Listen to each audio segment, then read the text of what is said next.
সন্ধ্যের স্ন্যাক্স হিসেবে এই খাবারটা আমরা বেশ পছন্দ করি। এই গরমে যদি এরকম খাবার হয় তাহলে তো আর কিছুই লাগে না। একটু আমরা বাইরে বেরোলেই এই দই বড়া আমরা কিন্তু কিনে খেতে বেশ পছন্দ করি। আজকে এই খাবারটাই আমি খুব সহজে বাড়িতে বানিয়ে দেখাবো। আর এই পদ্ধতিতে বানালে দোকানের থেকেও বেশি টেস্ট হবে। আর বড়াগুলো হবে নরম তুলতুলে আর একেবারে জুসি। তাহলে চলুন রেসিপিটা শুরু করা যাক।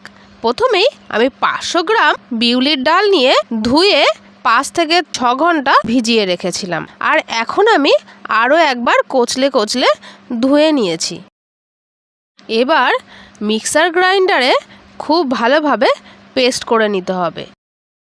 ডালটা পেস্ট করে নেওয়ার সময় খুব সামান্য পরিমাণে এখানে জল অ্যাড করতে হবে। বেশি জল দিয়ে পেস্টটা বানালে সেটা কিন্তু একেবারে নষ্ট হয়ে যাবে। একদম শুকনো শুকনো পেস্ট বানাতে হবে, যতটা শুকনো করা যায়। আমি এখানে পুরো ব্যাটারটা রেডি করে নিয়েছি, মানে বেটে নিয়েছি মিক্সিতে।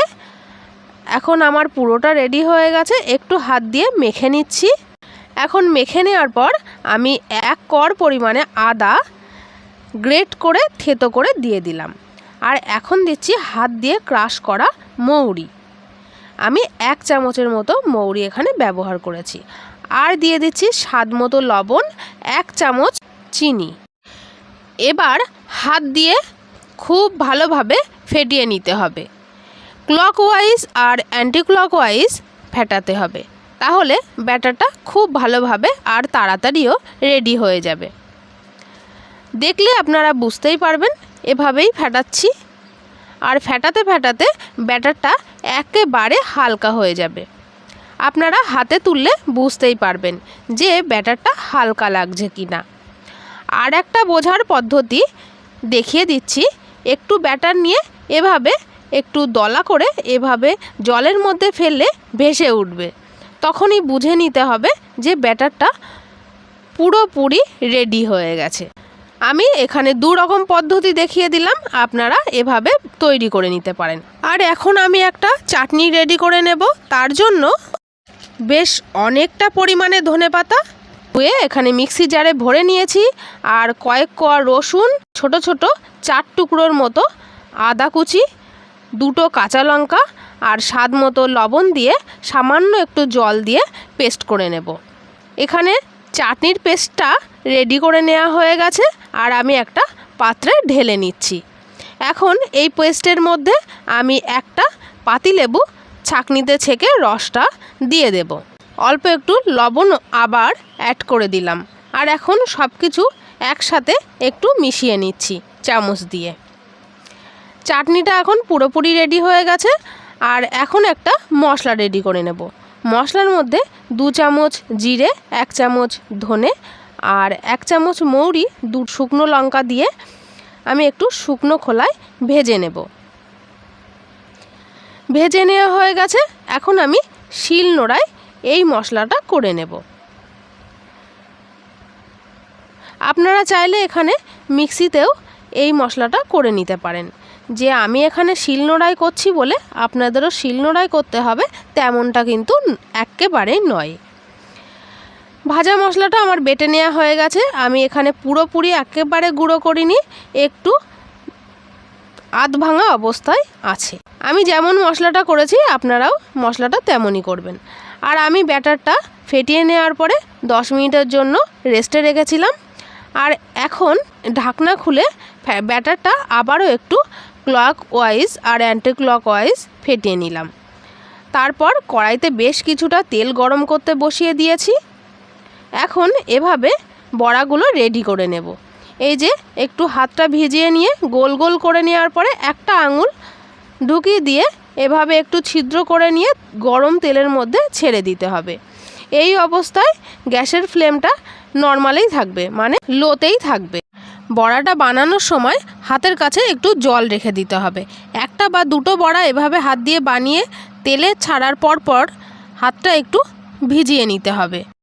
হাতটা এভাবে ভিজিয়ে নিয়ে বানালে হাতের সঙ্গে আটকে যাবে না আর খুব সহজেই বড়াগুলো খুব তাড়াতাড়ি তেলের মধ্যে ছাড়তে সুবিধে হবে। এভাবে আমি একসঙ্গে এতগুলো বড়া বানিয়ে নিচ্ছি। আর একটু তেলটা এভাবে নাড়াচাড়া করলে চারিদিকটা খুব ভালোভাবে ভাজা হয়ে যাবে। এক পিঠ ভাজা হয়ে গেলে গ্যাসের ফ্লেমটা একটু বাড়িয়ে দিতে হবে, মিডিয়াম ফ্লেমে রাখতে হবে। আর বড়াগুলো কতটা ফুলে উঠেছে সেটা আপনারা দেখলে বুঝতেই পাচ্ছেন। বেশি কড়া করে ভাজার কোনো প্রয়োজন নেই, মিডিয়াম লাল হলেই এটা তুলে নিতে হবে। আজকের এই রেসিপিটি আপনাদের কাছে যদি ভালো লেগে থাকে তাহলে অবশ্যই একটি লাইক করে দেবেন। আর একটা পদ্ধতিতে আমি দেখিয়ে দিচ্ছি, আপনাদের যদি হাত দিয়ে গরম তেলে ছাড়তে অসুবিধা হয় তাহলে এরকম একটা হাতা নিতে হবে, হাতাটা একটু ভিজিয়ে নিতে হবে আর এরকম অল্প করে দিয়ে গোল করে মাঝখানটা একটু এরকম আঙুল দিয়ে ছিদ্র করে দিয়ে তেলের মধ্যে ছাড়তে হবে, তাহলেও একই রকমভাবেই তৈরি হয়ে যাবে। এখন একটা জল রেডি করে নিচ্ছি, 300 ml মতো জল, তাতে স্বাদমতো লবণ, স্বাদমতো চিনি আর কিছুটা গোটা মৌরি দিয়ে ভিজিয়ে রাখবো। চামচ দিয়ে একটু নেড়ে দিচ্ছি যাতে চিনি আর লবণটা জলের সঙ্গে খুব ভালোভাবে মিশে যায়। এখন চিনিটা পুরোপুরি গলে গেছে, জলের সঙ্গে মিশে গেছে। আর আগে থেকে বড়া যেগুলো ভেজে রেখেছিলাম ঠান্ডা হয়ে গেছে, সেইগুলো এখন জলের মধ্যে 2 থেকে 3 মিনিটের জন্য ভিজিয়ে রাখবো। সব বড়াগুলো দিয়ে দেওয়া হয়ে গেছে। আর এখন একটু চামচ দিয়ে উল্টে পাল্টে 2 সাইডেই একটু জল লাগিয়ে দিচ্ছি। আর এখন ঢাকা দিয়ে রাখবো 2 মিনিটের জন্য। 500 গ্রামের মতো এখন দই ঢেলে নিচ্ছি। আমি এখানে আমুল মাস্তি দই নিয়েছি, টক দই, আপনারা যে কোনো টক দই এখানে ব্যবহার করতে পারেন। একটা চামচ দিয়ে খুব ভালোভাবে দইটা ফেটিয়ে নিতে হবে। আপনারা দইটা হ্যান্ড উইক্সের সাহায্যেও ফেটিয়ে নিতে পারেন। দইটা ফেটিয়ে নেওয়া হয়ে গেছে আর এখন খুব অল্প পরিমাণে আমি জল অ্যাড করে দিলাম। জল দিয়েও খুব ভালোভাবে আমি মিশিয়ে নিলাম। এবার এখানে 1 টেবিল চামচের মতো চিনি অ্যাড করলাম আর স্বাদ মতো লবণ অ্যাড করে আবারও খুব ভালোভাবে মিশিয়ে নেব। চিনিটা গলে যাওয়া পর্যন্ত মেশাতে থাকবো। আজকের এই ভিডিওটা আমার যারা নতুন বন্ধুরা দেখছেন তারা অবশ্যই চ্যানেলটি সাবস্ক্রাইব করে দেবেন। দইয়ের মিশ্রণটা রেডি হয়ে যাওয়ার পর যে বড়াগুলো ভিজিয়ে রেখেছিলাম সেই বড়াগুলো থেকে জল এভাবে 2 হাতের সাহায্যে চেপে বার করে দিয়ে বড়াগুলো দইয়ের মধ্যে দিয়ে দেব। দইয়ের মিশ্রণের মধ্যে এখন বড়াগুলো এভাবে জল চেপে চেপে দিয়ে দেব। সবগুলোই এভাবে একই রকম পদ্ধতিতেই আমি জল চেপে চেপে বড়াগুলো তুলে নিচ্ছি। বড়াগুলো চামচ দিয়ে দইয়ের মধ্যে উল্টে পাল্টে দিয়ে ঢাকা দিয়ে রাখতে হবে 1 থেকে 2 মিনিটের জন্য। এবারে সার্ভ করার পালা। বাটিতে আমি 4টে করে তুলে দিচ্ছি আর ওপর থেকে একটু দইয়ের মিশ্রণও দিয়ে দিচ্ছি।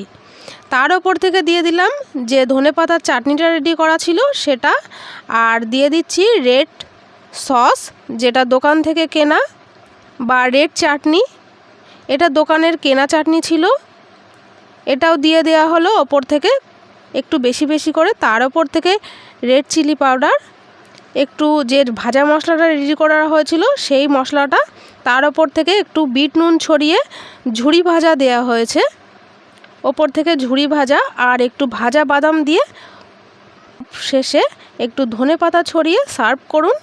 দুর্দান্ত এই দই বড়া। আপনারা একবার বানিয়ে খেয়ে দেখবেন আর আমাকে কমেন্ট করে জানাবেন কেমন হয়েছে। এটা কিন্তু খেতে দুর্দান্ত হয়। আপনারা এই গরমে একবার এরকম হেলদি খাবার বানিয়ে খেয়ে দেখুন, আপনাদের আশা করি খুব ভালো লাগবে। আজকের এই ভিডিওটা আপনাদের কাছে যদি একটুও ভালো লেগে থাকে তাহলে অবশ্যই সাবস্ক্রাইব করে আমার চ্যানেলের পাশে থাকবেন।